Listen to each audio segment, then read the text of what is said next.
Down to her last $1,800 and facing eviction after a devastating divorce left her drowning in medical bills, Jessica Harlow made a desperate decision to purchase a dilapidated Victorian farmhouse at a county auction that even professional house flippers wouldn't touch.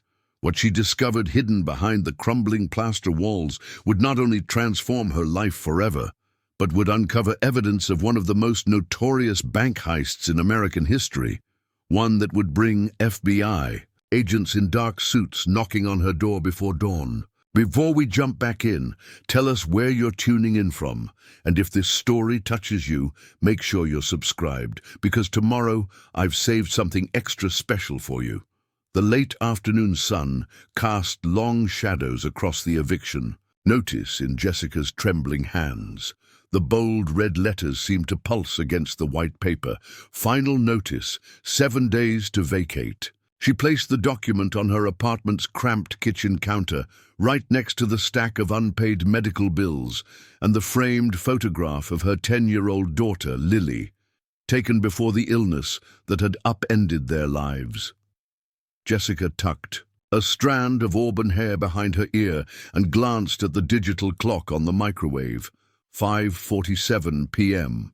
Lily would be waking from her nap soon, and Jessica was determined not to let her daughter see the tears that threatened to spill down her cheeks. At 35, Jessica never imagined her life would unravel so completely. With a degree in architectural restoration and a promising career renovating historic buildings, she had once been financially secure and happily married. Then Lily had been diagnosed with a rare autoimmune disorder at age 7, requiring specialized treatments not fully covered by insurance. The mounting medical bills had strained both their finances and her marriage, culminating in her husband walking out 14 months ago, claiming he couldn't handle the pressure anymore. He'd stopped sending support payments 3 months ago, his phone disconnected, his whereabouts unknown. Jessica had scaled back to part-time consulting work to manage Lily's frequent doctor appointments, but it wasn't enough. The $800 emergency fund she'd managed to protect was all that stood between them and homelessness. "Mom?" Lily's voice drifted from the hallway, still husky with sleep. She stood leaning against the wall, her favorite stuffed elephant clutched. Against her faded blue pajamas, her too thin frame, a reminder of all she'd endured. Jessica quickly slipped the eviction notice under a cookbook and forced a smile. "Hey, sweetheart, how was your nap?" "Good. I dreamed we lived in a castle with a garden and lots of birds." Lily climbed onto one of the rickety bar stools at the counter, her legs dangling.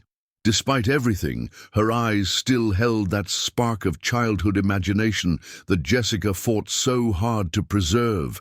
"That sounds like a wonderful dream," Jessica said, opening the refrigerator to hide her expression. "How about some apple slices before dinner?" As she prepared a snack for her daughter, Jessica's mind raced through increasingly desperate options. Her parents had passed away years ago. Her sister lived overseas on a teacher's salary, and she'd already maxed out her credit cards paying for Lily's treatments. Their current apartment, a second-floor walk-up with thin walls and unreliable heating, was already the cheapest she could find, within driving distance of Lily's specialists. Dr. Martinez, Lily's physician, had called the previous afternoon. "Ms. Harlow, Lily fell asleep during her treatment again today," she'd said, her voice gentle but concerned, "and the nurse mentioned she's lost another pound. Is everything all right at home?" Jessica had mumbled reassurances about late nights and picky eating, not mentioning that she'd been stretching their groceries to the absolute limit, or that their neighbors' late-night arguments and cigarette smoke regularly disrupted Lily's sleep and triggered her symptoms. After getting Lily settled with her snack and a documentary about sea otters, her current obsession, Jessica opened her laptop on the far side of the kitchen counter. The job boards showed the same disappointing opportunities. positions requiring full-time hours she couldn't commit to while managing Lily's care, or part-time roles that paid too little to make a difference in their situation. She was about to close the browser when an unusual listing caught her eye. Not on the job boards, but on the county website she sometimes checked for potential restoration contracts. County tax foreclosure auction, historic Whitaker farmhouse with 3 acres, Riverdale, Somerset County, starting bid $1,000, property sold. DAYS, significant restoration needed.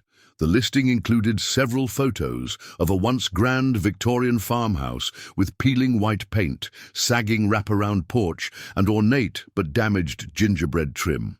According to the description, the property had been seized for unpaid taxes after sitting vacant for nearly 7 years following the owner's death. The auction was scheduled for the following morning. Jessica clicked through the images with growing interest. Despite its obvious disrepair, the house's architectural features were extraordinary.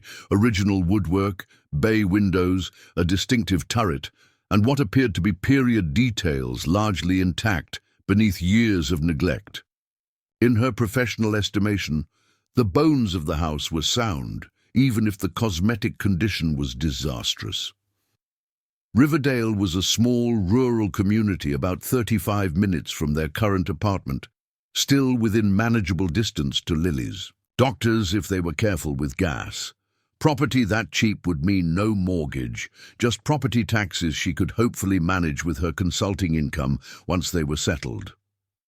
For the rest of the evening, as she prepared dinner, helped Lily with her homework and went through their bedtime routine, Jessica couldn't stop thinking about the Whitaker farmhouse. After tucking Lily in, she spent hours researching the property, the area, and the feasibility of renovation on an extreme budget. The house had been built in 1892 by Theodore Whitaker, a successful merchant who had established one of the first general stores in the county. It had remained in the Whitaker family for generations until the last descendant, an elderly woman named Eleanor Whitaker, had passed away in 2016. With no heirs coming forward to claim the property, it had fallen into tax delinquency and eventual foreclosure. Preparing and narrating this story took us a lot of time, so if you are enjoying it, subscribe to our channel. It means a lot to us.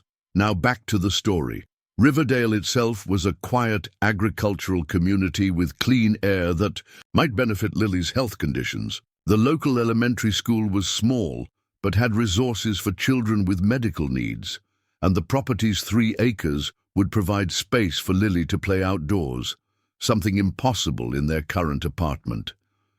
Jessica's training in architectural restoration gave her confidence that she could gradually bring the house back to life, even with limited funds. She could start with the essential repairs, roof, plumbing, electricity, and slowly work on the cosmetic issues as her budget allowed. She could even document the restoration process for her portfolio, potentially attracting more consulting work. It was madness, Jessica knew. Buying a rundown Victorian farmhouse with her last dollars when she had no immediate income prospects and a child with medical needs was the definition of a desperate gamble. And yet, the alternative, becoming homeless with Lily or moving to a dangerous neighborhood they could afford, seemed worse. By morning, her decision was made. If nothing else, they would have a roof over their heads and land that was theirs. Worst case, she could sell the property if the market improved, or use the land as collateral for a small loan to find something more suitable. "We're going on an adventure today," she told Lily over breakfast, trying to infuse her voice with enthusiasm rather than anxiety. Lily looked up from her oatmeal, her eyes brightening. "What kind of adventure?" "We're going to see a special house. It's very old and needs a lot of love to make it beautiful again, but if we like it, it might become our new home." "Like in my dream?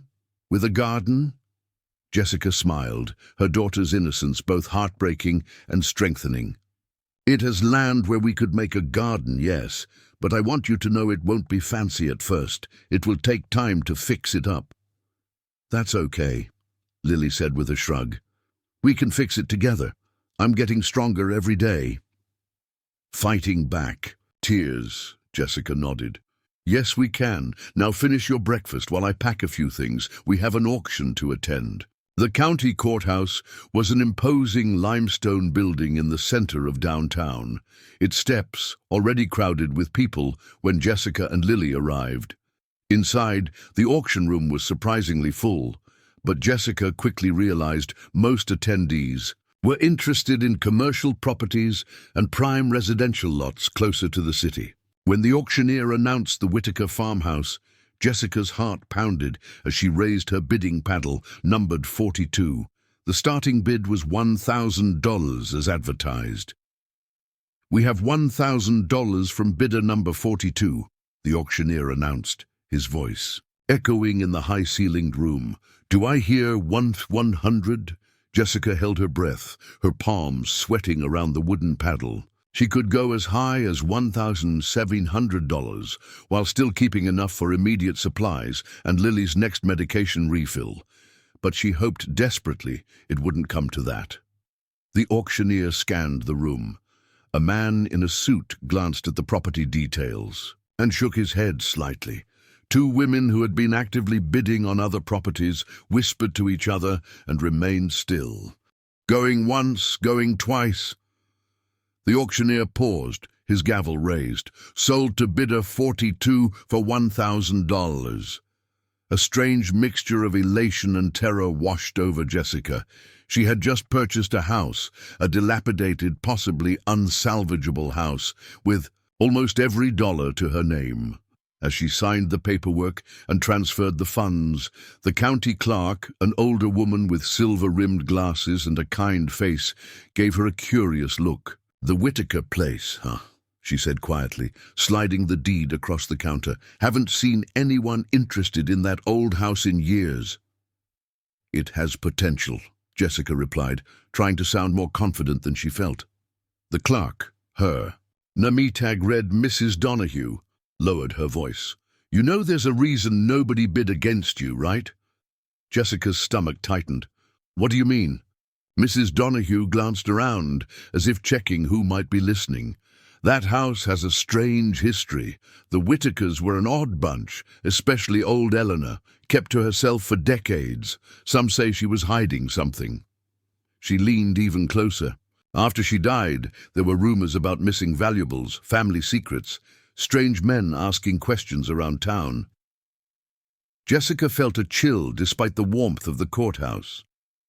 "I'm sure it's just small-town gossip," she said with more confidence than she felt. Mrs. Donahue shrugged. "Probably so. Just thought you should know what you're getting into." She hesitated, then added, "My nephew runs a hardware store in Riverdale.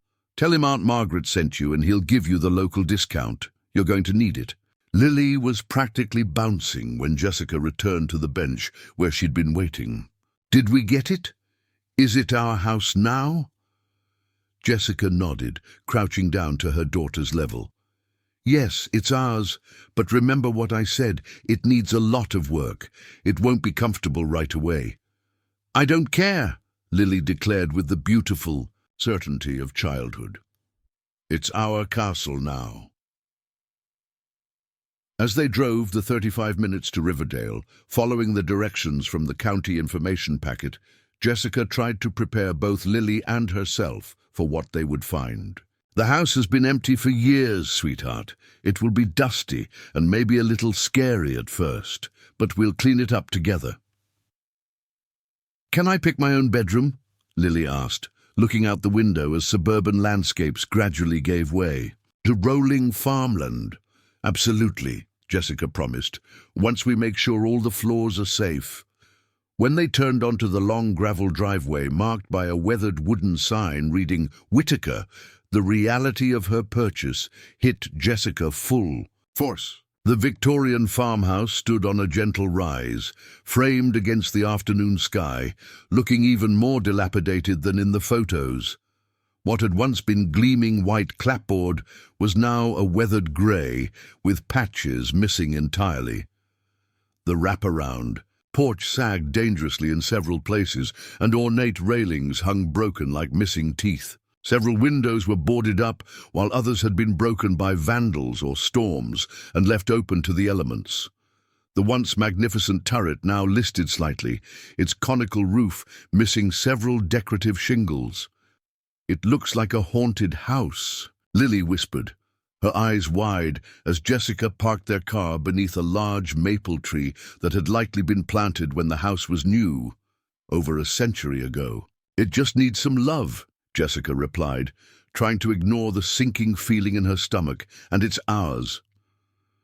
Around the house, approximately 3 acres of overgrown fields stretched out, bordered by thick woods on one side and what appeared to be an old orchard on the other. A large wooden barn stood about 100 yards from the house, its red paint faded to a dull rust color, and its roof missing boards in several places. A smaller shed and what looked like a chicken coop were barely visible through the tall grass. "What have I gotten us into?" Jessica whispered to herself as she stepped out of the car, the spring mud sucking at her sneakers. Lily had no such reservations. She immediately raced toward a gnarled apple tree at the edge of what must have once been the front yard. "Mom, look, there are still some apples up high. Can this be our climbing tree?" Despite the dilapidation, there was something undeniably charming about the place. The setting was peaceful, with rolling hills visible in the distance and the sound of a creek somewhere nearby. No traffic noise, no arguing neighbors, no cigarette smoke, just open space and clean, fresh air. Taking a deep breath, Jessica climbed the creaking porch steps and tried the front door. It was locked, but the key the county clerk had given her turned smoothly in the ancient mechanism. The door swung open with a dramatic groan that would have been at home in any haunted house film. "Lily, stay close to me," Jessica called. "We need to check if the floors are safe before running around." Inside, the air was stale and heavy with dust. Cobwebs hung from the ceiling like macabre decorations, and the wooden floorboards protested beneath their feet. Surprisingly, some furniture remained. A Victorian fainting couch in what must have been the parlor, a dining table with several ornately carved chairs, and various other abandoned pieces throughout the house. The first floor contained a grand entrance hall with a sweeping staircase, a formal parlor with a marble fireplace, a spacious dining room, a kitchen with an ancient cast-iron stove, and what appeared to be a library with built-in bookshelves, covering one wall. While everything was covered in decades of dust and neglect, Jessica's trained eye could see the extraordinary craftsmanship beneath. Hand-carved moldings, intricate parquet floors, and leaded glass windows that would be worth a fortune if properly restored. The kitchen was in dire shape, with cabinets hanging off their hinges and a sink so rusted it looked dangerous to touch. The library was the most intact room, its shelves now empty except for a few mouldering leather-bound books, too damaged by moisture to be salvageable. "Can we go upstairs?" Lily asked, already eyeing the grand staircase with its carved newel post and sweeping banister. Jessica shook her head. "Not yet, sweetheart. I need to check if it's safe first. Why don't you look around down here while I take a quick peek?" She pulled a flashlight from her bag, one of the few essentials she'd had the foresight to bring. "Don't touch anything that looks dangerous or climb on any furniture, okay?" While Lily carefully explored the parlor, staying well away from the boarded windows as instructed, Jessica tested each step of the staircase. Despite their ominous creaking, the steps seemed structurally sound. At the top, she found a wide hallway leading to 4 bedrooms and what would have been a luxurious bathroom for the era, complete with a clawfoot tub now stained with rust and grime. The master bedroom contained an ornate 4-poster bed frame, with no mattress and a massive wardrobe with intricate carvings. The other rooms were in various states of disrepair, but all featured large windows, high ceilings, and charming architectural details beneath the grime. "Definitely need to get the electricity turned on," she muttered to herself, making mental notes of the most urgent repairs. The wiring would need to be completely replaced. She could see ancient knob and tube components that were dangerously outdated. The plumbing would likely be equally challenging, and the roof had at least 2 visible leaks that had caused water damage to the ceilings. Coming back downstairs, she found Lily staring at a wall in what appeared to be the library. "Mom, this wall sounds funny," Lily said, tapping on a section of paneling between 2 bookshelves. Jessica approached, momentarily forgetting her list of urgent repairs. "What do you mean, funny?" "Listen." Lily tapped the wall again. "It sounds hollow, like in the movies when there's a secret door."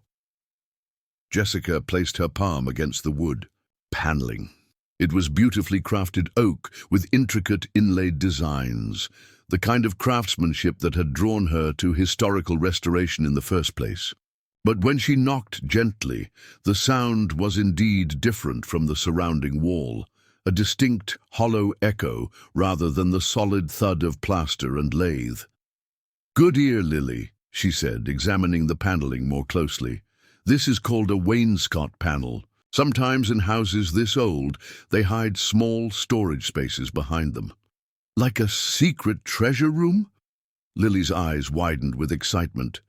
Jessica smiled, grateful for her daughter's ability to see adventure rather than dilapidation. "Probably. Just a small cupboard for storing special items. Let's see if we can figure out how it opens." She ran her fingers along the edge of the paneling, feeling for any irregularities. Victorian hidden compartments often had clever release mechanisms, a decorative element that turned or pressed to release a spring latch. After several minutes of careful examination, she noticed a small rosette carving that seemed slightly different from the others adorning the panel. When she pressed it experimentally, they both jumped at the sound of an old spring mechanism releasing. A section of the paneling popped forward about an inch. "You found it!" Lily clapped her hands in delight.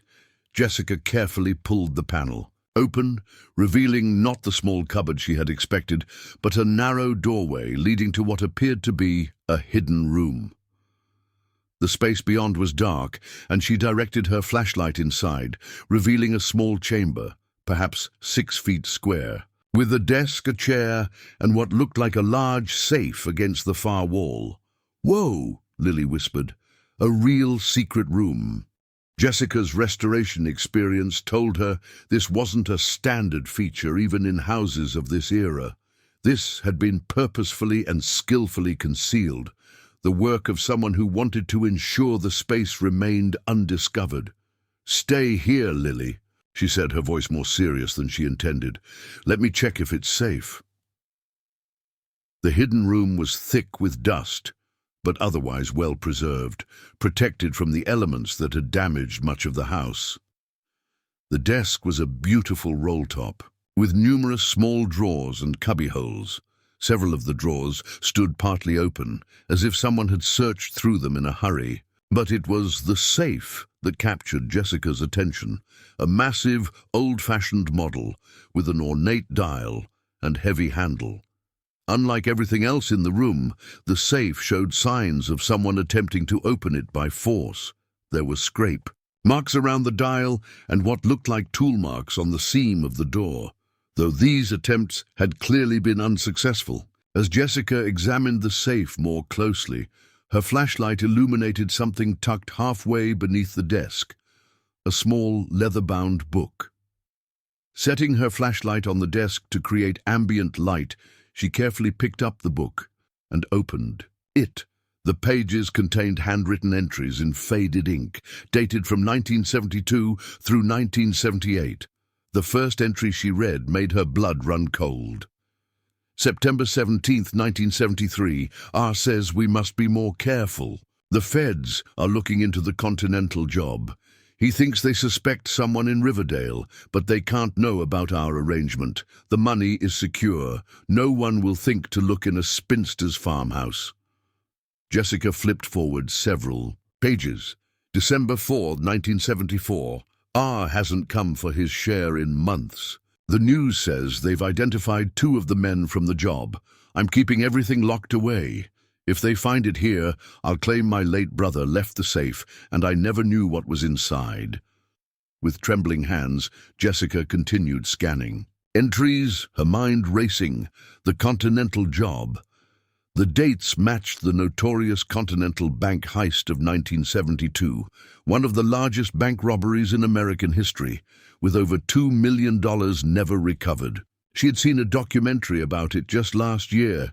The final entry in the journal, dated March 1978, chilled her even further. R was arrested today. The papers say they got him for tax evasion, not the Continental job. He doesn't know I moved everything to the new hiding place. It's safer there, behind the second wall where no one would think to look. The combination is with Mother's letters. I'm the only one left who knows. Jessica closed the journal, her heart pounding. She had just purchased a house that potentially contained millions in stolen money from one of America's most infamous bank heists, money the FBI had been searching for over 40 years. "Mom?" Lily called from the library. "Are you okay in there?" "I'm fine, sweetheart," Jessica replied, her voice steadier than she felt. "Just looking at some old papers. Why don't we go back outside and check out the yard before it gets dark?" She slipped the journal into her jacket pocket, closed the hidden door carefully, and guided Lily outside, her mind racing with the implications of what she'd discovered. If the journal was authentic, and the handwriting and paper certainly appeared to be from the 1970s, the Whitaker farmhouse contained stolen money that was still actively being sought by federal authorities. As they explored the overgrown yard, with Lily excitedly making plans for a garden and potential treehouse locations, Jessica weighed her options. She could pretend she never found the journal or the hidden room. She could search for this second hiding place mentioned in the final entry. Or she could contact the authorities. The responsible choice was clear, but the timing couldn't be worse. They had nowhere else to go, no money left, and Lily's medical needs wouldn't wait. What would happen to the house if the FBI turned it into an active crime scene? Would they lose everything? By sunset, she had cleared enough debris from the parlor to create a camping space for their first night. She hung sheets over the broken windows to keep out the draft and arranged their sleeping bags on the floor near the fireplace, which thankfully seemed operational once she had cleared decades of debris from the chimney. "It's like an indoor camping trip," Lily declared, her earlier enthusiasm undimmed by the house's condition. As darkness fell, the farmhouse came alive with unfamiliar sounds, the creaking of timbers, the hooting of owls in the nearby woods, and the whisper of wind through broken windows. Lily fell asleep quickly, exhausted from the excitement of the day. But Jessica lay awake, the journal from the hidden room feeling like a burning coal in her backpack where she had transferred it. The worn leather cover seemed to contain not just secrets of the past, but decisions that would shape their future. What had she gotten them into, and what would happen when she made the call she knew she had to make? Jessica woke before dawn, her back stiff from sleeping on the hard floor. The events of yesterday felt almost dreamlike in the dim, pre-morning light, filtering through the sheet-covered windows. Had she really spent nearly every dollar she had on this crumbling Victorian farmhouse? Had she actually discovered a hidden room with a journal suggesting connections to one of the most notorious bank heists in American history? A quick glance at her sleeping daughter confirmed at least part of her new reality. Lily's face was peaceful in sleep, her breathing mercifully, clear in the dust-free air of the countryside. Whatever challenges lay ahead, seeing Lily rest without the wheezing that had plagued her in their apartment made Jessica's desperate gamble seem worth it. She carefully extracted the journal from her backpack and read through it again by the light of her phone.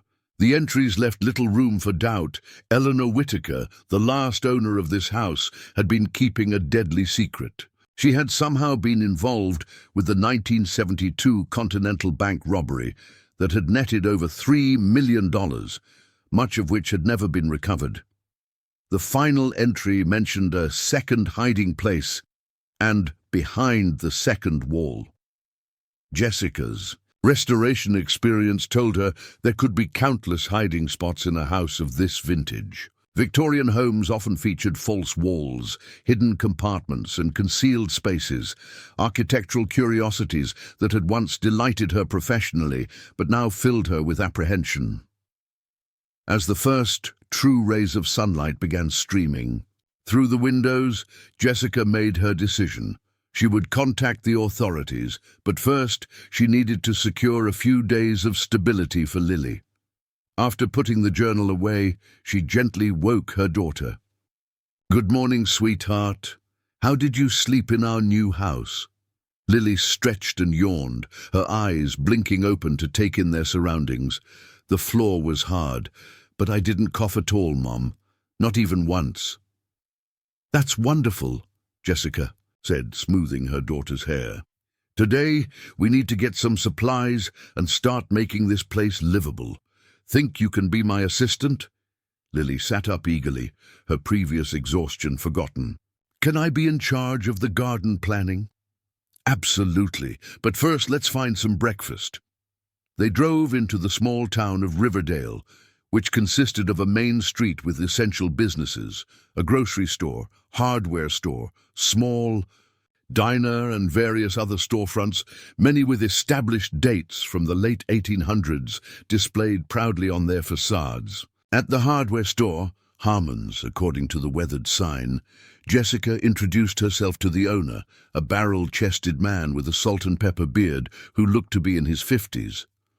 "Margaret Donahue said I should mention she's your aunt," Jessica added after explaining she'd purchased the Whittaker place. The man's eyebrows shot up. "You bought old Eleanor's house? Been sitting empty since she passed. I'm Jim Harmon." He extended a calloused hand. "And yes, Margaret is my aunt, which I suppose makes me obligated to offer you that local's discount she promised." He leaned against the counter. "Mind if I ask what made you decide on the Whittaker place? Most folks around here consider it a tear-down." Jessica chose her words carefully. "I restore historic buildings professionally. The house has good bones, despite its condition, and the price was right for a single mom starting over." Something in her tone must have resonated with Jim, because his expression softened. "Well, you've got your work cut out for you, but if anyone can bring that place back, might as well be someone who knows what they're doing." He reached under the counter and pulled out a pad of paper. "Let's start with a list of essentials. That place hasn't had running water or reliable electric in years." With Jim's expert guidance, Jessica compiled a list of immediate necessities: basic plumbing supplies, tools, materials to secure broken windows, and cleaning essentials. When he tallied the final amount, it was substantial, but less than she'd feared. "I'll put you on a tab," Jim said when he saw her expression. "Pay what you can now, the rest when you can. That's how we do things in Riverdale." Jessica was taken aback by the unexpected kindness. "I can't ask you to do that." "You didn't ask, I offered." Jim smiled. "Besides, anyone crazy enough to take on the Whittaker place deserves some help. Those old houses are part of our town's history." He lowered his voice.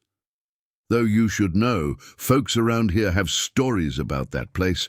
Eleanor was eccentric, especially in her later years, kept to herself." "Mrs. Donahue mentioned something about that," Jessica replied. Carefully, Jim nodded. "Eleanor was born there in 1920, lived her whole life in that house, never married. Her brother Richard was the wild one, moved to the city, got into some trouble with the law back in the 70s. Tax evasion, I think. Eleanor stood by him, though, paid his legal bills." He shrugged. "Just local history. Probably nothing that would affect your renovations."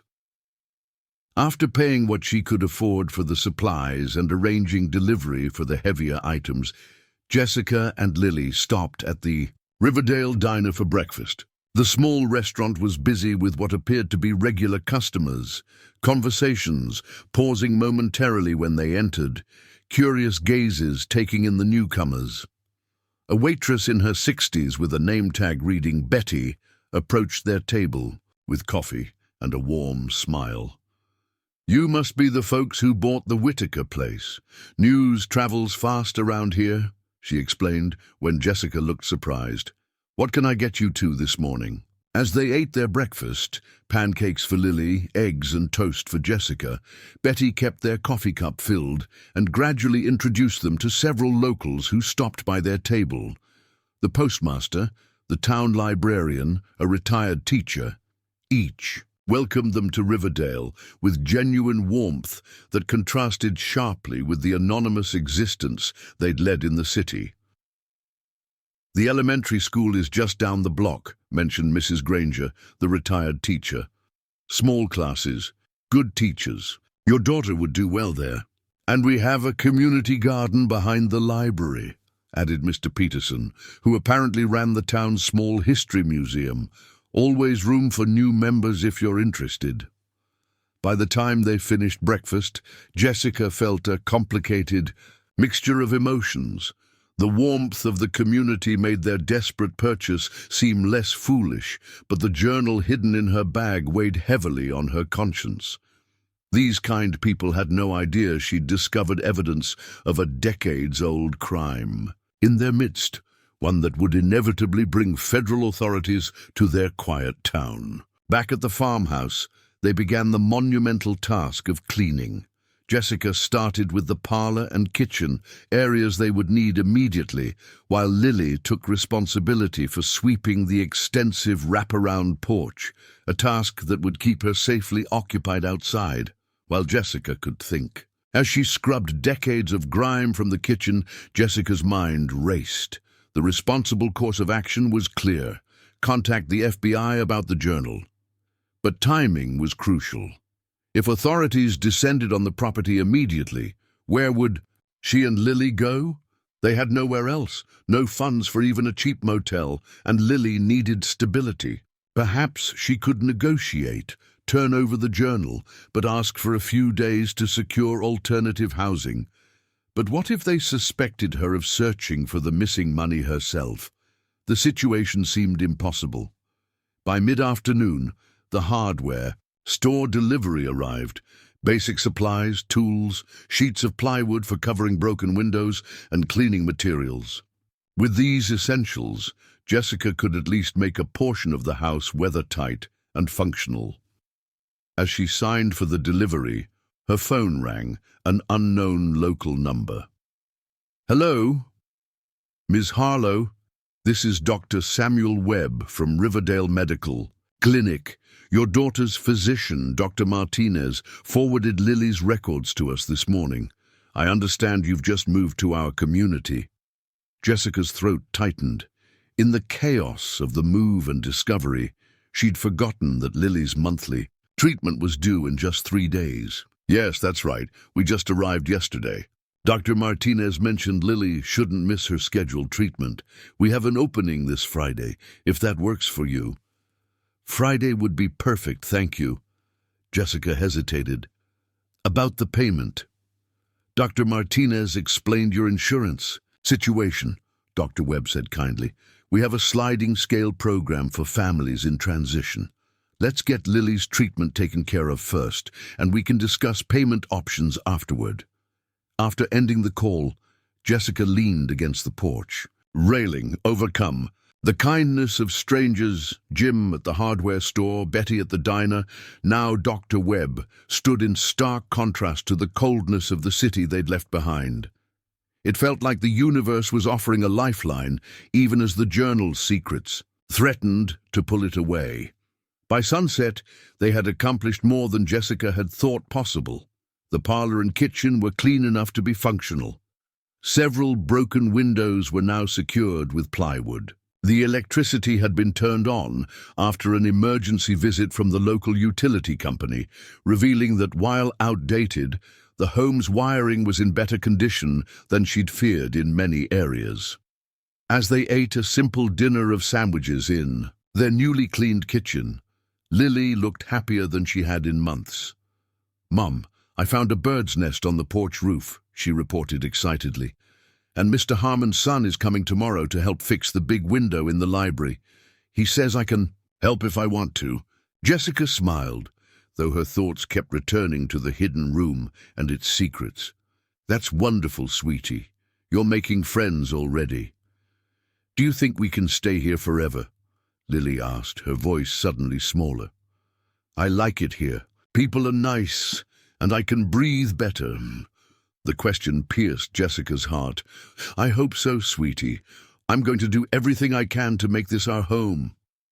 After putting Lily to bed in their makeshift sleeping area, now considerably more comfortable with the air mattresses Jim had included in their delivery, Jessica returned to the library. The hidden panel remained closed, virtually invisible unless you knew exactly what to look for. She needed to examine the room more thoroughly before contacting authorities. Perhaps there was something she'd missed in her initial shock, something that might clarify the situation or even exonerate Eleanor Whittaker. Pressing the concealed mechanism, she opened the panel again and entered the hidden room. With electricity now restored, a small overhead light illuminated the space, revealing details she'd missed during her first hasty exploration.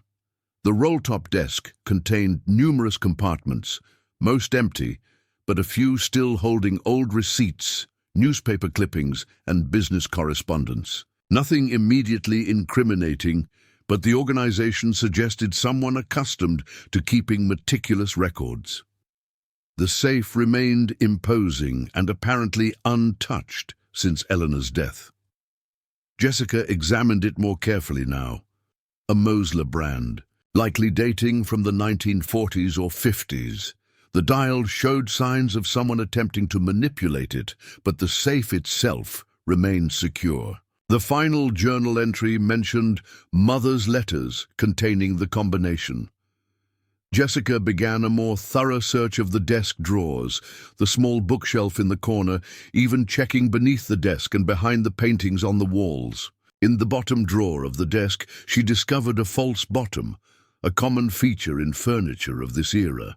Beneath it lay a bundle of letters tied with faded blue ribbon, addressed to "My dearest Eliza," and signed, "Your devoted Thomas." These appeared to be love letters between Eleanor's parents, dating from the early 1900s.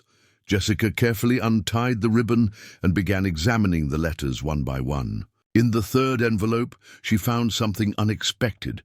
A small piece of paper with a series of numbers written in a different hand than the letters 24, 18, 36, 82. Could this be the safe combination mentioned in the journal? Her hands trembling slightly, Jessica approached the safe and carefully turned the dial. Right to 24, left to 18, right to 36, left to 82. With each number, she felt a growing certainty that she was crossing a line, becoming involved in something far beyond her. Desperate search for a home. On the final number, she heard a distinct click. Taking a deep breath, she grasped the handle and pulled. The heavy door swung open with surprising ease for its age. Inside, instead of the stolen cash she had feared, Jessica found several document boxes, photograph albums, and a smaller lockbox. Her professional curiosity now fully engaged, she carefully removed the items one by one. The first box contained family documents, birth certificates, deeds, insurance policies spanning generations. Of Whittakers, the photograph albums showcased the family through the decades, from formal Victorian portraits to color snapshots from the 1970s. One face appeared repeatedly in the later photos, a handsome man with Eleanor's distinctive eyes and a confident smile that seemed at odds with the serious expressions of other family members. Richard Whittaker, she presumed, the brother mentioned in both the journal and by Jim Harmon. The lockbox, however, required a key she didn't have. It was small but heavy, suggesting contents more substantial than merely papers. As Jessica was about to place it back in the safe, she noticed something else, a manila envelope tucked into the back corner. Inside was a newspaper clipping from 1972 about the Continental Bank robbery, alongside a hand-drawn map of what appeared to be the Whittaker property, with an X marked in a location near the old barn. Jessica's heart raced. The journal entries, the map, the timing, it all pointed to Eleanor Whittaker or her brother being involved with the stolen money, and now she had potentially found a map to its location. She replaced everything except the map and the journal in the safe, closed it, and returned to the parlor where Lily slept peacefully. The ethical choice remained clear. Contact the FBI. But the complexity of their situation had only increased. The kindness of the Riverdale community, Lily's improving health, and their desperate need for stability all pulled against the simple dictate of turning over evidence immediately. Jessica sat on the edge of her air mattress, watching her daughter's peaceful sleep, weighing impossible choices. After several minutes of internal struggle, she reached for her phone and searched for the FBI's contact information. Before she could complete the call, headlights swept across the front of the house, unusual at nearly 11 p.m. on a rural road with no through traffic. Jessica moved to the window and peeked through the makeshift curtains to see a dark sedan pulling into their driveway. A man and woman in business attire emerged, their expressions serious as they approached the front porch. Her heart hammering, Jessica quickly hid the journal and map under her pillow. How had they found out so quickly? Had the hardware store owner or someone else in town noticed her interest in the hidden room and contacted authorities? Or had Eleanor Whittaker's property been under intermittent surveillance for years? The firm knock at the door seemed to echo through the empty house. Taking a deep breath, Jessica checked that Lily was still asleep before opening the door just enough to see the visitors. "Jessica Harlow," the woman asked, holding up a badge. "I'm Special Agent Diana Mercer with the FBI, and this is my partner, Special Agent Thomas Reeves. We need to speak with you regarding this property." Jessica's mouth went dry. "It's rather late," she managed. "My daughter is sleeping." "We understand," Agent Mercer replied, her tone professional but not unkind. "But we have reason to believe you may have discovered something of significance to an ongoing investigation. May we come in?" With no plausible reason to refuse, Jessica stepped back, opening the door wider. As the agents entered, she noticed their careful assessment of the renovation work already underway. "You've been busy," Agent Reeves commented, noting the cleaned areas and secured windows. "We just moved in yesterday," Jessica explained, leading them to the kitchen where they could talk without disturbing Lily. "The place needs a lot of work." Agent Mercer cut to the chase once they were seated at the newly cleaned kitchen table.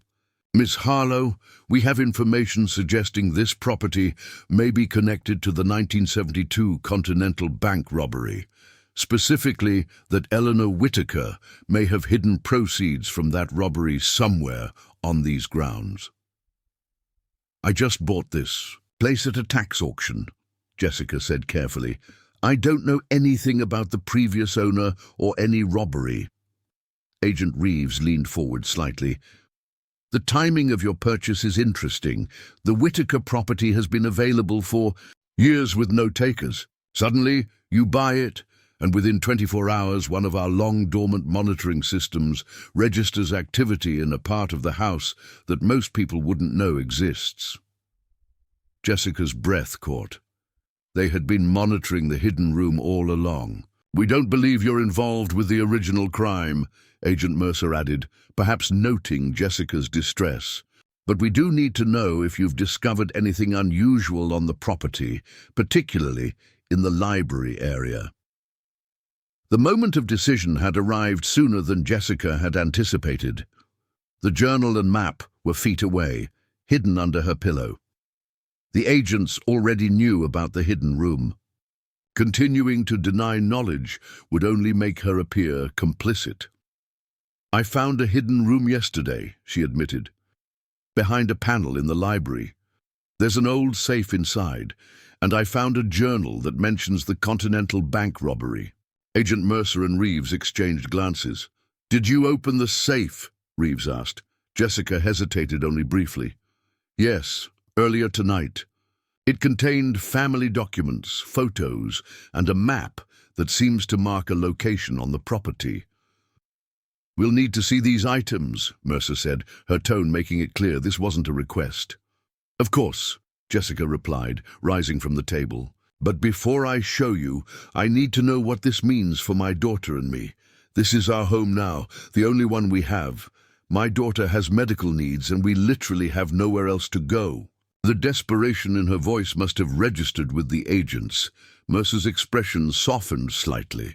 "Let's look at what you found first," she said. "Then we can discuss next steps."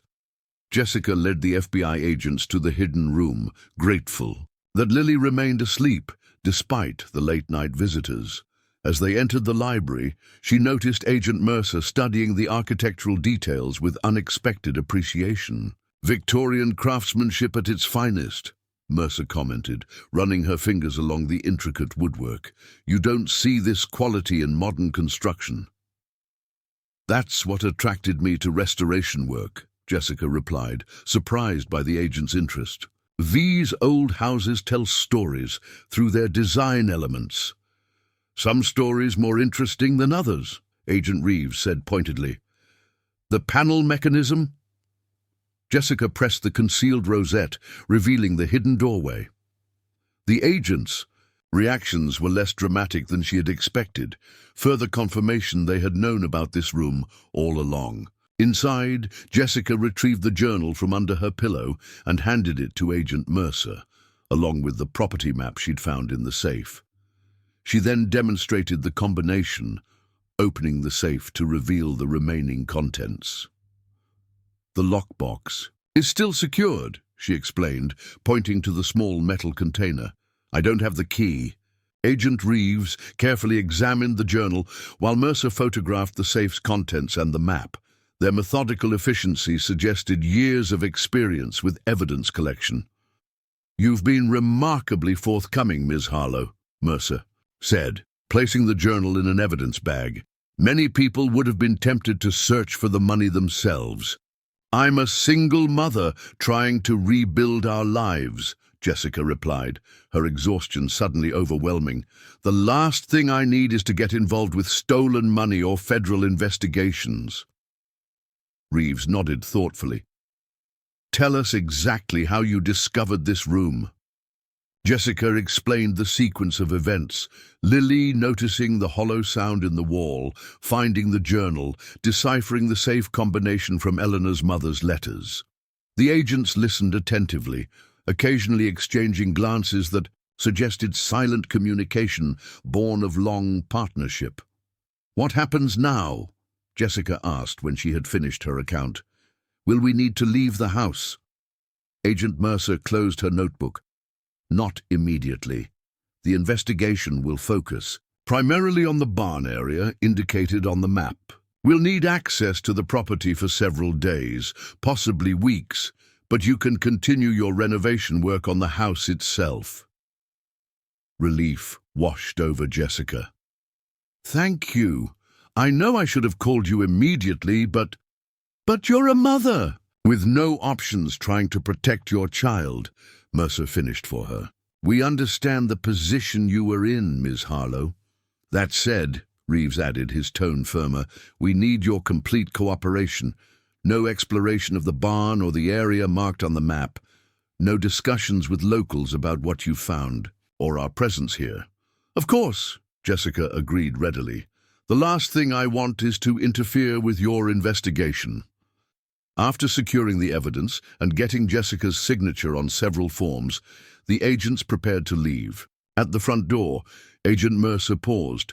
Our team will arrive at 8 a.m. to begin work. We'll be as discreet as possible, but in a town this size, people will notice. If asked, you can say we're conducting an environmental assessment related to historical preservation grants. Jessica nodded, the cover story making perfect sense given her background in restoration. One more thing, Mercer added. The Whitaker case has been open for nearly 50 years. If this leads to recovery of the stolen funds, there would be a substantial reward for information leading to its resolution. After the agents left, Jessica returned to her air mattress beside Lily, her mind racing. The immediate threat of eviction from their new home had been averted, but they were now entangled in a high-profile FBI investigation. And yet, strangely, she felt more hopeful than she had in months. If there truly was a reward, it could provide the financial stability they desperately needed. Even without that, the agent's understanding of her situation had been unexpectedly humane. Morning brought the promised FBI presence, 3 unmarked vehicles, and a team of 6 agents, including Mercer and Reeves. They established operations, primarily around the old barn, setting up equipment and beginning what appeared to be a methodical ground survey. Lily watched the activity with fascination from the porch. "Are they treasure hunters, Mom?" Jessica chose her words carefully. "They're investigating something important that might have been left here long ago. We need to let them work and stay away from their equipment, okay?" "Like an archaeological dig?" Lily's eyes widened with excitement. Her latest library books on ancient civilizations clearly influencing her interpretation. "Something like that," Jessica smiled, grateful for her daughter's resilience and imagination. "Now, how about we continue cleaning your future bedroom? The second floor is structurally sound, and I thought you might like the room with the window seat overlooking the orchard." As they worked through the morning, scrubbing walls and pulling up stained carpeting to reveal the original hardwood floors beneath, Jessica was amazed by her daughter's energy. The countryside already seemed to be working its magic. Lily's color was better, her breathing easier, her enthusiasm boundless. Around noon, a pickup truck pulled into the driveway. A young man who looked like a younger version of Jim Harmon from the hardware store approached, carrying a toolbox. "Ms. Harlow, I'm Chris Harmon. Dad sent me over to help with that broken window in the library. Said you were setting up a tab." His curious gaze drifted toward the FBI activity near the barn, but he seemed to intuitively understand it wasn't a topic for discussion. "That's incredibly kind of your father," Jessica said, leading him to the library. "And please call me Jessica." Chris assessed the damaged window with a professional eye. "Beautiful wavy glass. We should be able to save the original frame and just replace the broken panes. Dad sent some period-appropriate replacements from a Victorian teardown last year. Won't be perfect matches, but they'll be close enough unless you're a purist. In historic restoration, we call that sympathetic repair," Jessica said, impressed by his knowledge, "maintaining the character without insisting on exact historical accuracy." Chris grinned. "Dad said you were a professional. Most people who buy these old places either gut them completely or try to turn them into museums. Neither approach works well." As he worked on the window, Chris shared information about the house that wasn't in the county records, details passed down through generations of Riverdale residents. "The Whitakers were one of the founding families here," he explained, carefully removing broken glass from the frame. "Theodore Whitaker built this place for his wife Elizabeth, who supposedly had a flair for the dramatic, hence all the ornate details and that hidden room everyone knew about, but pretended not to." Jessica froze. "You knew about the hidden room?" Chris laughed. "Everyone in Riverdale knows these old houses have secrets. My great-grandfather helped build some of them. The Whitaker place, The old Miller Mansion, the former bank building downtown, they all have hidden spaces. It was fashionable back then, especially during Prohibition. He gestured toward where Agent Mercer was examining soil samples near. The barn. That's why the feds are here. Found something interesting in one of those hidden rooms. It's a routine inspection for a historical preservation grant I'm applying for. Jessica recited the cover story smoothly. The property has unique architectural features that might qualify for federal restoration funding. Chris nodded, though his expression suggested he wasn't entirely convinced. Well, if anyone deserves grant money, it's someone willing to take on this place. Eleanor would have liked you, I think. She appreciated people who saw the value in things others had written off. By late afternoon, the library window was repaired, and Chris had helped Jessica secure several other vulnerable areas of the house. The FBI team continued their methodical work near the barn, using what appeared to be ground-penetrating radar and metal detectors. I'll be back tomorrow to start on the porch, Chris promised as he packed up his tools. Dad says to tell you he's adding these hours to your tab, but not to worry about it. Riverdale takes care of its own, and as far as we're concerned, you and your daughter are Riverdale folks now. After he left, Jessica sat on the porch steps, watching Lily explore the overgrown gardens, carefully staying clear of the FBI's operational area as instructed. Agent Mercer approached, removing latex gloves and wiping perspiration from her forehead. Your daughter seems to be adjusting well, she commented, sitting beside Jessica. Better than I expected, Jessica admitted. Her health has already improved, just being away from the city. Mercer nodded thoughtfully. I grew up in a town like this. Everyone knows your business, but they also show up when you need help. She handed Jessica a bottle of water from her supply.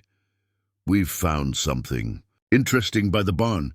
Concrete foundation that doesn't appear on any of the property surveys.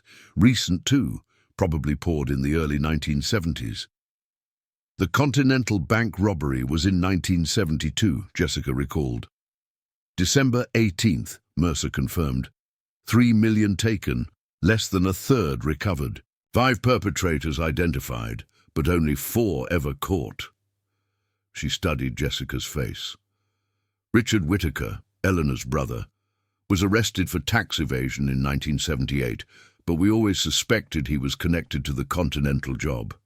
Never could prove it. And you think Eleanor was hiding money for him? The evidence suggests it. The journal entries, the timing of that concrete pour, Richard's known associations with the confirmed robbers. Mercer took a drink of water. We'll be bringing in heavier equipment tomorrow. Ground-penetrating radar shows something substantial about 5 feet down. Jessica processed this information, trying to reconcile the image of the reclusive spinster, who had lived in this house with someone who would harbor stolen money. People are complicated, Mercer said, seeming to read her thoughts. Eleanor was, by all accounts, a law-abiding citizen her entire life, except for this one blind spot, her brother. Family loyalty is a powerful motivator. Do you think she knew the money was stolen? The journal suggests she did, but it also suggests she never spent any of it, just kept it hidden, possibly out of loyalty to Richard, possibly waiting for some resolution that never came. Mercer stood, brushing dust from her pants. We'll know more tomorrow. That evening, after Lily had gone to sleep in what would soon be her bedroom, now clean enough for the air mattress and her few belongings, Jessica found herself drawn to the hidden room again. The FBI had taken the journal and map, but left the family documents and photographs. Sitting at the antique desk, Jessica carefully examined the Whitaker family photographs, trying to understand the woman who had lived alone in this house for decades, harboring both secrets and stolen money. The images showed Eleanor's progression, from a smiling child to a serious young woman to an increasingly remote-looking older lady. Her brother Richard appeared in many early photos but disappeared from family portraits after the 1970s. In one album, Jessica found a news clipping about Richard's arrest for tax evasion, alongside a handwritten letter from prison. The neat, cramped handwriting was difficult to decipher, but one passage stood out clearly. "Dearest Ellie, please forgive the position I've put you in. You deserved better from your only brother. What sits beneath the earth can stay there forever. As far as I'm concerned, your conscience means more to me than any fortune." The words painted a more complex picture than the FBI's theory suggested. Perhaps Richard had regretted involving his sister. Perhaps Eleanor's decision to hide rather than use the money reflected her own moral struggle. A gentle knock interrupted Jessica's thoughts. Agent Mercer stood in the doorway of the hidden room. "Sorry to disturb you," she said. "I left some paperwork in the safe. Mind if I retrieve it?"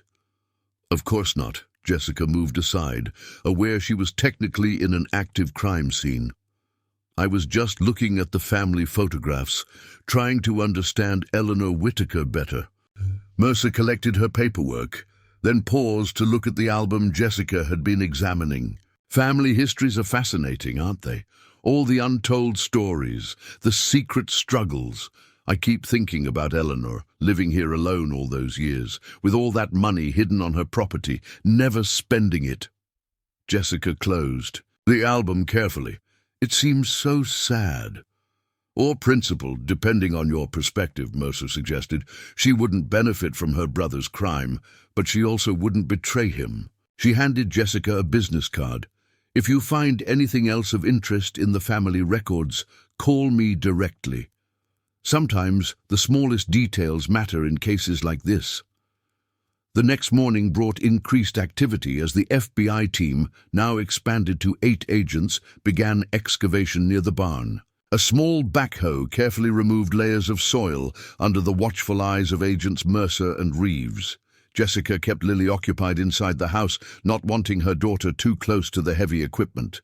They focused on making her bedroom truly habitable, hanging curtains salvaged from less damaged areas of the house, arranging her few possessions, and planning paint colors for when the budget allowed. "Can I paint stars on the ceiling?" Lily asked, lying on her air mattress and staring upward, like a real night sky with constellations. "That's a wonderful idea," Jessica agreed. "We could research the constellations together and make it accurate." "Eleanor had a telescope," came Agent Mercer's voice from the doorway. "Sorry to interrupt. We found it in the barn loft, along with star charts dating back to the 1950s. Apparently, she was quite the amateur astronomer." "Can I see the telescope?" Lily asked excitedly. "When our team is finished, absolutely," Mercer promised, then turned to Jessica. "We've found something. You might want to see this." Outside, the excavation had revealed a concrete chamber approximately 6 feet square. The backhoe had carefully removed the covering, exposing a metal hatch reminiscent of a bank vault door. "Eleanor Whitaker went to considerable expense to build this," Agent Reeves explained as Jessica approached. "Reinforced concrete, professional grade. Vault door with an advanced locking mechanism for the 1970s. We're bringing in a specialist to open it." The specialist, a former safecracker now working as a security consultant, arrived shortly before noon. The process of opening the underground vault was meticulous and tense, with the FBI team standing ready with cameras and evidence collection kits. When the heavy door finally swung open, a collective hush fell over the assembled agents. Jessica, watching from a respectful distance, couldn't see inside, but could tell from their expressions that they had found something significant. Agent Mercer approached after several minutes of intense activity around the vault. "We found the money," she confirmed. "Most of it anyway. Over $2 million in cash, still in the original bank bags.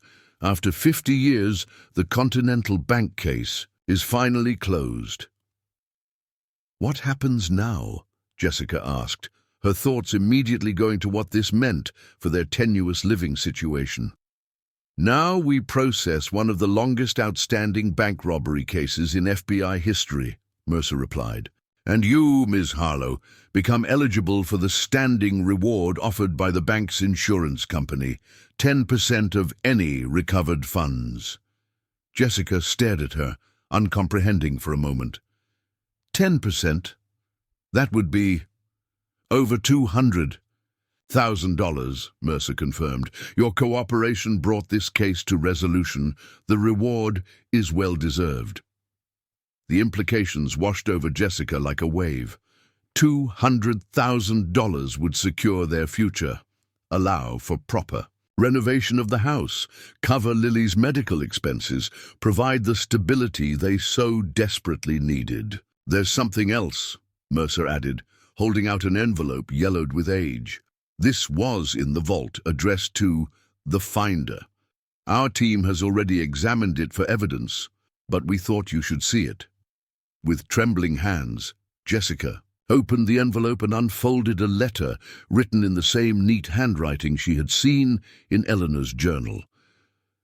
To whoever finds this cash, if you are reading this, I am long gone from this world and can finally unburden my conscience. The money you have found was stolen from Continental Bank in December 1972. I did not participate in the robbery, but I agreed to hide the proceeds for my brother and his associates, a decision that has haunted me for years. I could not bring myself to spend this ill-gotten money, nor could I betray the only family I had left by turning it in. Instead, I chose this compromise with my conscience, to keep it hidden until I was no longer here to protect Richard's secret. I hope whoever finds this will do what I could not, and return these funds to their rightful owners. Perhaps then the Whittaker name might be remembered for something other than my weakness. With regret and hope, Eleanor Whittaker. Jessica folded the letter, carefully, deeply moved by Eleanor's final confession. She wanted it found eventually. That's why she left clues in the journal and the map. It appears so, Mercer agreed.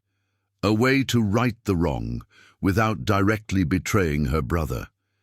Eleanor Whittaker was more complex than we gave her credit for.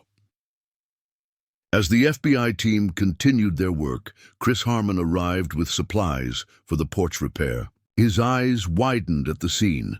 Multiple FBI vehicles, the excavation, agents cataloging evidence.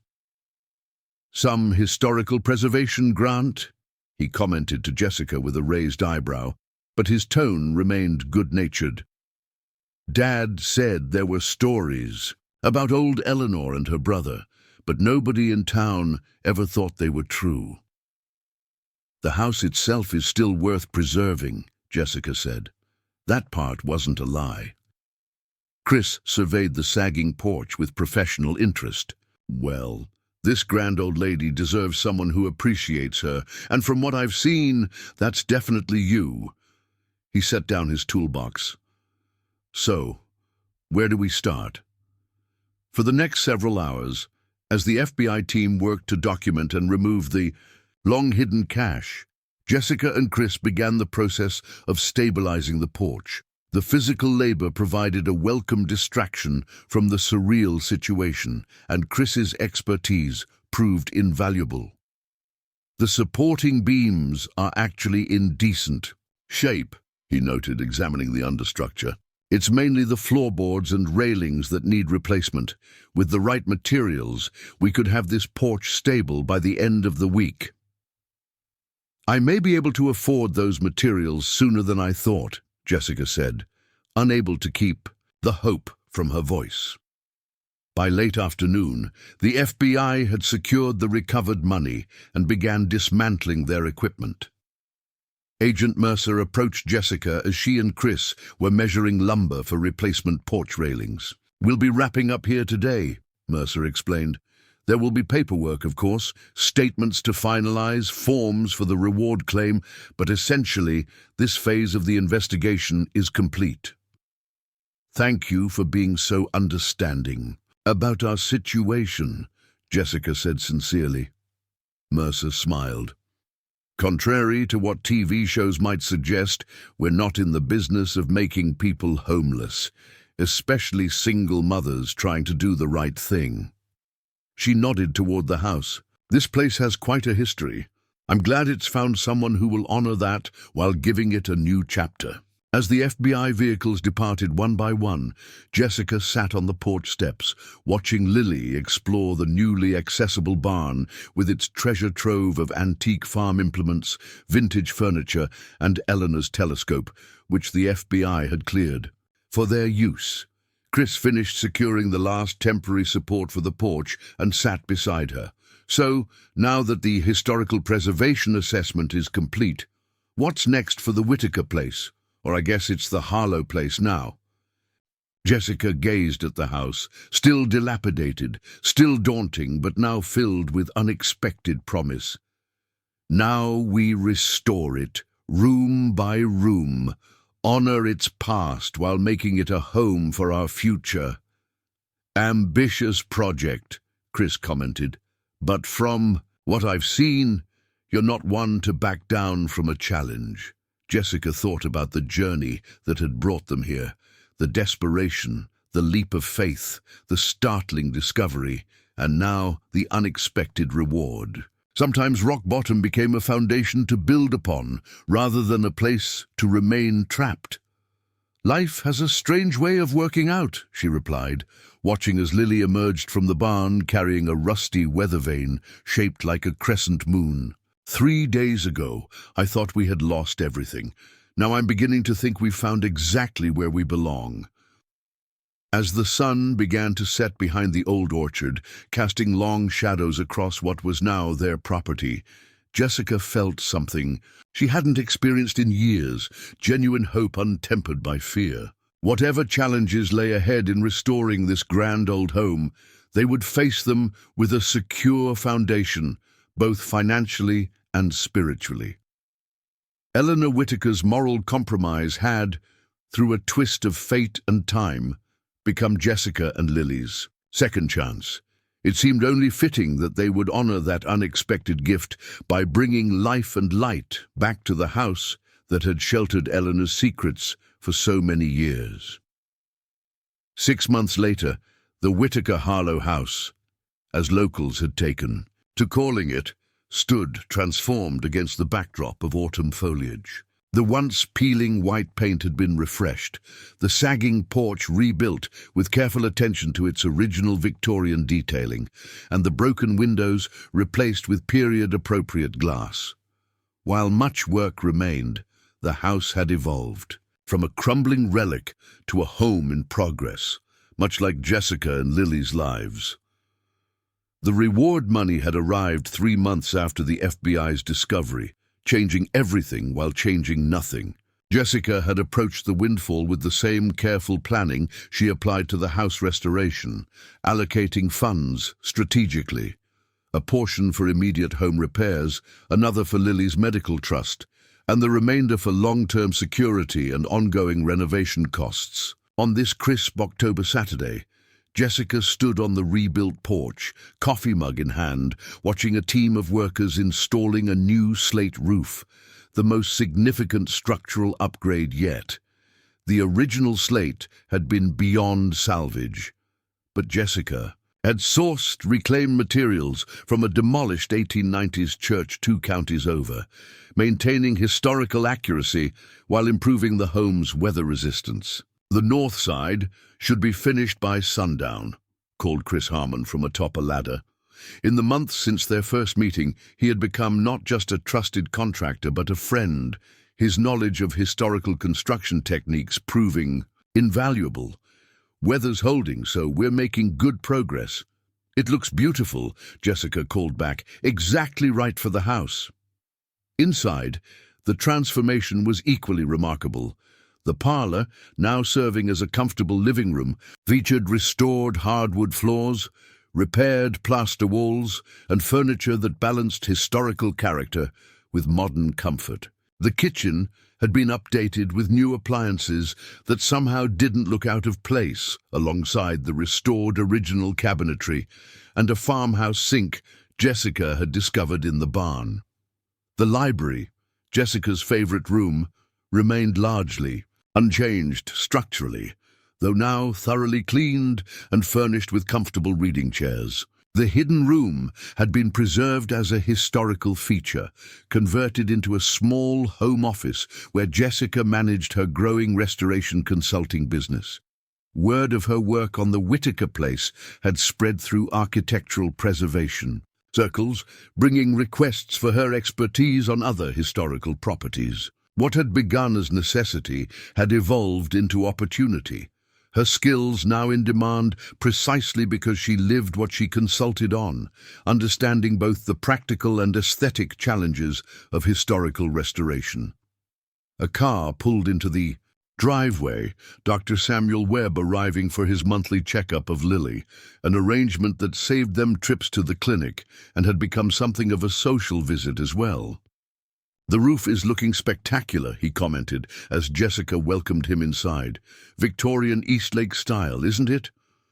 "You've been reading up on architecture," Jessica smiled, leading him to the kitchen where she had coffee waiting. "Occupational hazard of treating Riverdale's newest preservation expert," Dr. Webb replied good-naturedly. "How's our patient today?" "See for yourself." Jessica gestured toward the back door, which opened to reveal Lily and her friend Tyler, returning from the orchard, carrying baskets of newly harvested apples. The change in Lily over 6 months was remarkable. Her once thin frame had filled out, her complexion now healthy and flushed from outdoor activity. The girl who had once been too weak to climb a flight of stairs now scrambled up apple trees and helped in the extensive garden they had established behind the house. "Dr. Sam!" Lily exclaimed, setting down her basket to greet the physician who had become a friend. "We're making apple pies today. Will you stay for one?" "I never turn down pie," he assured her solemnly, "but first let's do your checkup. Then you can tell me all about these apples." While Dr. Webb examined Lily in her bedroom, now beautifully restored with pale yellow walls, original crown molding, and a ceiling adorned with meticulously painted constellations, Jessica showed Tyler's mother, Karen, the latest renovation progress. "I still can't believe what you've accomplished in 6 months," Karen marveled, running her hand along the restored banister of the main staircase. "When you first arrived, half the town thought you were crazy to take on this place." "Half the town was probably right," Jessica laughed, "but some things are worth the effort, even when they seem impossible at first." Karen nodded knowingly. "Tyler says Lily showed him her constellation ceiling last week. He's now insisting we need one too." "Chris's younger brother did the painting," Jessica offered. "He's an art student at the State University. I'm sure he'd be happy to do another."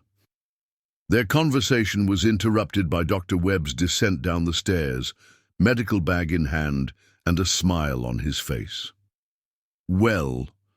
Jessica asked, the mother's concern never completely absent despite months of improvement. "Remarkable progress," he confirmed. "Lung function is excellent, weight is perfect for her height and age, and she reports no fatigue or breathing difficulties, even with increased activity." He shook his head slightly in amazement. "The clean air out here has made all the difference, along with the reduced stress and increased physical activity. Whatever inspired you to move to Riverdale, it was exactly what Lily needed." "Desperation inspired me," Jessica admitted quietly. "Sometimes hitting rock bottom forces decisions you wouldn't make otherwise." After Dr. Webb departed, and Tyler went home for dinner, Jessica and Lily began their Saturday evening ritual of baking together in their renovated kitchen. The large cast-iron stove, original to the house and meticulously restored, radiated comfortable warmth as they prepared pastry dough for their apple pies. "Mom, can I invite my whole class for a Halloween party?" Lily asked, carefully measuring flour into a bowl. "Tyler says the Whitaker house would be the perfect spooky place, even though it's pretty now." Jessica smiled at her daughter's growing social confidence. "I think that's a wonderful idea. We could decorate the porch and have games in the yard, and tell them about Eleanor's secret room." Lily's eyes gleamed with excitement. Maybe a modified version, Jessica said diplomatically. The FBI investigation had made headlines, of course, but Jessica had worked hard to keep Lily's involvement minimal in public accounts. Most of her schoolmates knew only that something valuable had been found on their property. As they worked side by side, Jessica marveled at how completely their lives had transformed. 6 months ago they had been facing homelessness, with Lily's health deteriorating and Jessica's professional future uncertain. Now they stood in their own home, not just any home, but a historical treasure they were gradually restoring to its former glory. The FBI reward had provided financial stability, but it was their connection to Riverdale that had truly changed. Their lives. The small town had embraced them completely, offering friendship, support, and a sense of belonging Jessica hadn't experienced since childhood. Later that evening, after Lily had gone to bed, Jessica made her nightly round of the house, checking locks and turning off lights. In the library, she paused before the hidden room entrance, remembering the fear and uncertainty of that first discovery. She pressed the concealed mechanism, watching as the panels swung silently open on the newly oiled hinges. The room had been repurposed as her office, but certain elements remained untouched: the antique desk, now restored, and the original safe, which she had decided to keep as a reminder of the house's complex history. Inside the safe, alongside her business documents, she kept Eleanor Whitaker's family photographs and letters, preserved out of respect for the woman whose moral dilemma had ultimately given Jessica and Lily their fresh start. A soft knock at the front door interrupted her reflections. At this hour, it could only be one person. Chris Harmon stood on the porch, still in his work clothes, a folder tucked under his arm. "Sorry to stop by so late," he said as she welcomed him in. "We finished the north section of the roof, and I wanted to drop off these specifications for the turret restoration. Thought you might want to look them over before we start on Monday." "Perfect timing, actually. I just put Lily to bed and was about to review some work." Jessica led him to the library, where a fire crackled pleasantly. In the restored fireplace, coffee, or something stronger. "We're celebrating Lily's clean bill of health today." "That's wonderful news," Chris smiled warmly. "Coffee's fine. I've got early work tomorrow. The Miller house needs emergency repairs on their chimney before winter sets in." As Jessica prepared coffee in the kitchen, she reflected on how Chris had become such a fixture in their lives. What had begun as a business relationship had evolved into friendship, and gradually into something more, though neither had put a label on it yet. His knowledge of historical construction complemented her restoration expertise perfectly, and his patience with Lily had won Jessica's heart in ways she hadn't expected. Returning with 2 mugs, she found Chris examining the hidden room with professional appreciation. "The craftsmanship on this mechanism is extraordinary," he commented. "Whoever built it was an artist as well as a carpenter. Probably my great-grandfather's work. He had a reputation for these kinds of specialized details." "I've been thinking about Eleanor lately," Jessica said, setting the coffee down on a side table. "How her life was defined by this one decision, hiding her brother's money, all those years alone in this house, keeping that secret." Chris nodded thoughtfully. "From what my dad says, she was well respected in town, quiet but generous in her own way. Donated books to the library, contributed to the historical society. No one suspected she was hiding stolen money beneath her property." "I found more of her journals in a trunk in the attic," Jessica admitted. "From before the robbery. She was different then, involved in community events, active in local politics. After 1972, she withdrew almost completely." "The weight of secrets," Chris observed, sipping his coffee, "must have been a heavy burden to carry alone." "That's what strikes me most," Jessica said softly. She was alone with it, no one to share the decision, the worry, the moral complexity. She gazed around the library with its floor-to-ceiling bookshelves and comfortable reading nooks. I can't imagine how isolated she must have felt. Chris's expression grew serious. Is that why you've been working so hard on the house? Trying to bring life back to a place that held so much loneliness. His perception surprised her. Maybe. I hadn't thought of it that way, but yes. This house deserves to be filled with light and people and laughter after all those years of secrets and silence. You've already accomplished that, Chris assured her. Anyone who visits can feel the difference. This isn't a house defined by its past anymore. It's a home with a future. His words touched something deep in Jessica's heart. The Halloween party will help with that transformation. Lily wants to invite her entire class. The Whittaker. I was hosting a children's party, Chris grinned. Eleanor might be surprised, but I think she'd approve. From what I've heard, she loved children, though she never had any of her own. They spent the next hour reviewing the specifications for the turret restoration, their conversation flowing easily between technical details and personal reflections. When Chris finally rose to leave, Jessica walked him to the door, comfortable, in the quiet intimacy they had developed. The Fall Festival Committee is meeting Tuesday evening, he mentioned casually. They're looking for volunteers, especially someone with design experience for the town square decorations. Are you inviting me to a committee meeting, Chris Harmon? Jessica teased. I might be, he admitted with a smile. Thought it might be a good way for you to meet more people in town. Plus, selfishly, the meetings would be more interesting. With you there. I'd like that, Jessica said simply. After he left, she stood on the porch for a moment, breathing in the crisp autumn air and admiring the clear, star-filled sky that Eleanor Whittaker had studied with her telescope.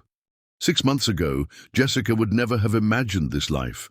A historic home gradually being restored to its former glory, a daughter thriving in health and happiness, a community that had embraced them as their own, and perhaps even the beginning of a relationship with someone who understood both her passion for preservation and her journey from desperation to hope. The next morning, Jessica woke to the sound of Lily's laughter floating up from the kitchen. Following the delicious aroma of bacon and coffee, she found Agent Diana Mercer, now just Diana after months of friendship, teaching Lily how to make French toast at the stove. "Hope you don't mind the early intrusion," Diana said, flipping a perfectly golden slice. "I was in the area for work and thought I'd stop by. This one," she nodded toward Lily, "was already up watching the sunrise from the porch when I arrived." "Diana's teaching me her grandma's secret recipe," Lily announced. "Importantly, you have to use vanilla and cinnamon in the egg mixture." "Smells amazing," Jessica said, pouring herself coffee from the pot Diana had evidently prepared. "Official visit or social call?" "Bit of both," Diana admitted. "The Continental Bank case is officially closed. All the recovered money has been returned to the insurance company, minus your reward, of course. I brought the final paperwork for your records." Over breakfast, Diana shared news of the case's resolution. Richard Whittaker, Eleanor's brother, had indeed been one of the unidentified participants in the bank robbery. He had died in prison in 1983, never revealing the location of the missing money or his sister's involvement. The statute of limitations on Eleanor's role as an accessory expired decades ago, Diana explained. Her reputation remains intact. As far as the official record is concerned, she was simply the unwitting owner of property where stolen money was hidden. But her letter in the vault suggests she knew, Jessica pointed out. She carried that guilt for years. Diana nodded. Some burdens we choose out of loyalty or love, even knowing the cost. Eleanor chose her brother over her peace of mind. She glanced at Lily, now happily drawing at the kitchen table. "I understand," That kind of choice better than I once did. After breakfast, Diana helped Jessica carry boxes of sorted and catalogued Whittaker family documents to her car. These will be valuable additions to the County Historical Society archives, Diana commented. Eleanor's daily records of Riverdale life span almost 6 decades. Historians will be thrilled. It feels right to share them, Jessica said. Keeping this history locked away in that hidden room seemed like extending Eleanor's isolation. These records deserved to be part of the community's story. Before departing, Diana handed Jessica an official-looking envelope. One last thing. The insurance company was so pleased with the recovery that they're featuring the case in their corporate newsletter. They asked if you'd consent to an interview about finding the hidden room. Jessica hesitated. I'm not sure. We've finally settled into a quiet life here. More publicity might disrupt that. I understand completely, Diana assured her. But consider this. Your story isn't just about finding stolen money. It's about restoration in every sense of the word. Restoring a house, restoring your daughter's health, restoring your own professional path. That kind of journey might inspire others facing their own rock-bottom moments. The perspective shift resonated with Jessica. I'll think about it, she promised. After Diana left, Jessica spent the morning working with the roofing crew, climbing the scaffolding herself to inspect the slate installation and provide guidance on historical details that modern contractors might overlook. Her hands-on approach had earned her respect among the workers, many of whom had initially been skeptical about taking direction from a city woman on traditional construction techniques. By early afternoon, with the roofing work proceeding smoothly, Jessica turned her attention to the garden. What had begun as a simple vegetable plot for fresh produce had expanded into an ambitious restoration of the original Victorian garden. Layout, using old photographs found in Eleanor's albums and architectural principles of the era, Jessica had mapped out a design that combined historical accuracy with practical modern use. Lily joined her outside after completing her weekend homework, eager to help plant the spring bulbs that would bring color to the garden after winter's passing.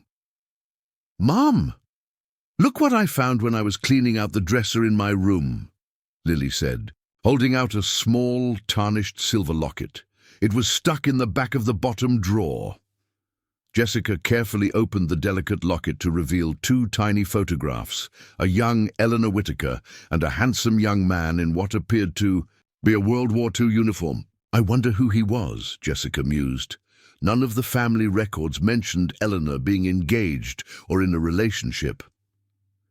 Maybe he was her secret love, Lily suggested romantically, like in the books Mrs. Granger gave me about Victorian ladies who had to hide their true feelings. Perhaps, Jessica smiled at her daughter's imagination, people's lives often contain chapters that never make it into official histories.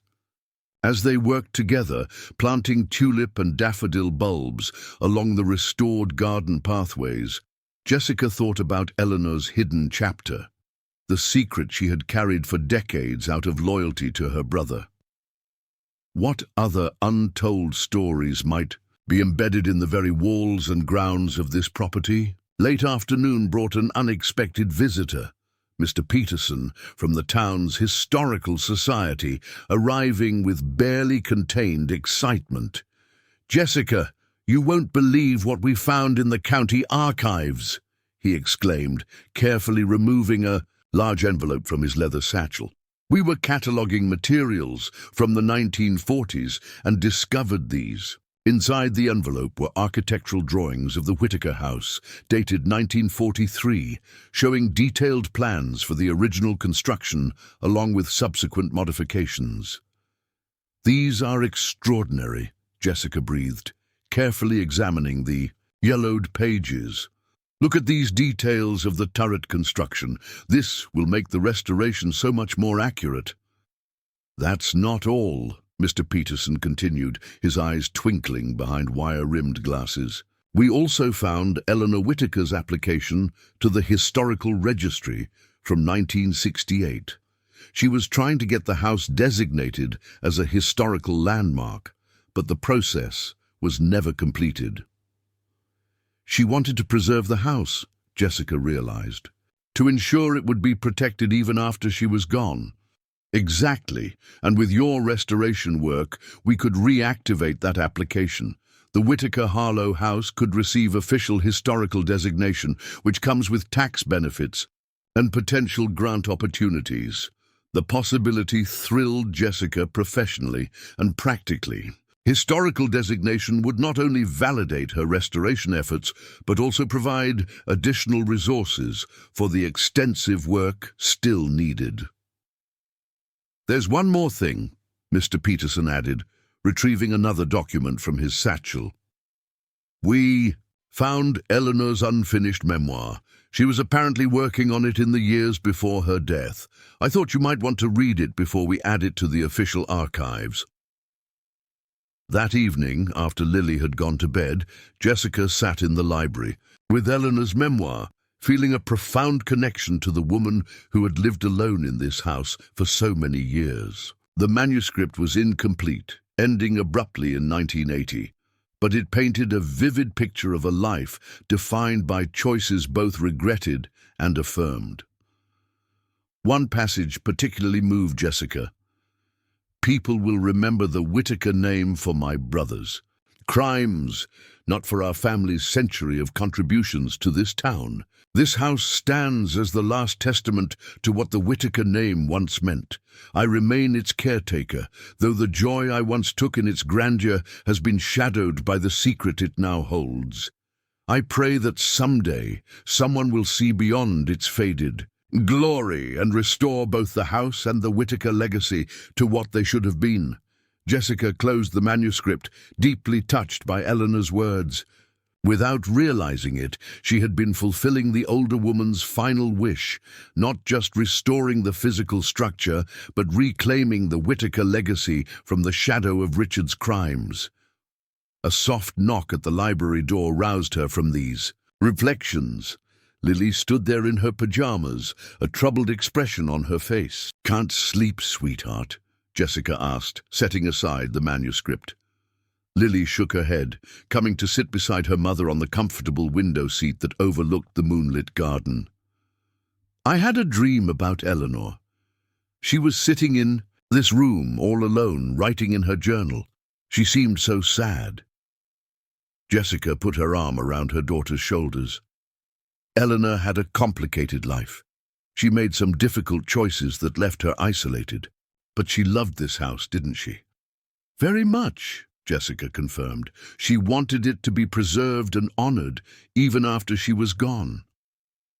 Lily considered this solemnly. "Then I think she'd be happy now. We're taking care of her house and making it beautiful again, and we're not alone like she was." The simple wisdom of her daughter's observation struck Jessica profoundly. "You're absolutely right, Lily. We're not alone. We have each other, this wonderful community, friends like Diana and Chris. Eleanor never had that support when she needed it most." "So we're fixing the house and the story," Lily concluded, satisfied with this perspective. "Exactly." Jessica hugged her daughter close. "Now back to bed. We have garden planting to finish tomorrow."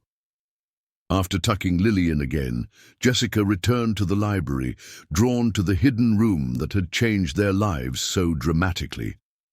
Standing in the space that had once concealed Eleanor's burden, she felt a sense of completion, of circles closing and new ones beginning. The Whittaker house had been built with love, tainted by secrets, and preserved through sacrifice. Now, through an unlikely chain of events triggered by Jessica's desperate gamble, it was being reborn, not as a monument to the past, but as a living home for the future. From the window of the hidden room, Jessica could see the full moon illuminating the newly restored gardens, the strengthened structure of the barn, and the beginnings of the gazebo.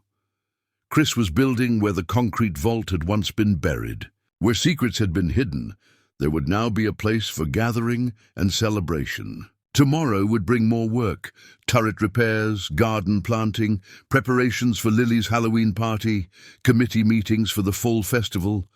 But tonight, in the quiet stillness of a house slowly healing from decades of secrets, Jessica felt a profound gratitude for the journey that had brought them here. Sometimes, she reflected, our most desperate decisions lead us exactly where we need to be.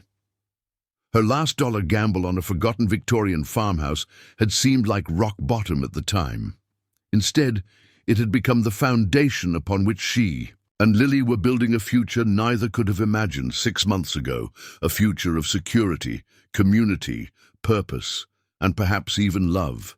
Eleanor Whitaker's long-kept secret had finally yielded something positive, a second chance for a mother and daughter who had needed one desperately, and the restoration of a house that deserved to stand proud for another century, its shadows finally dispelled by light and laughter. Up next, you've got 2 more standout stories right on your screen. If this one hit the mark, you won't want to pass these up. Just click and check them out, and don't forget to subscribe and turn on the notification bell so you don't miss any upload from us.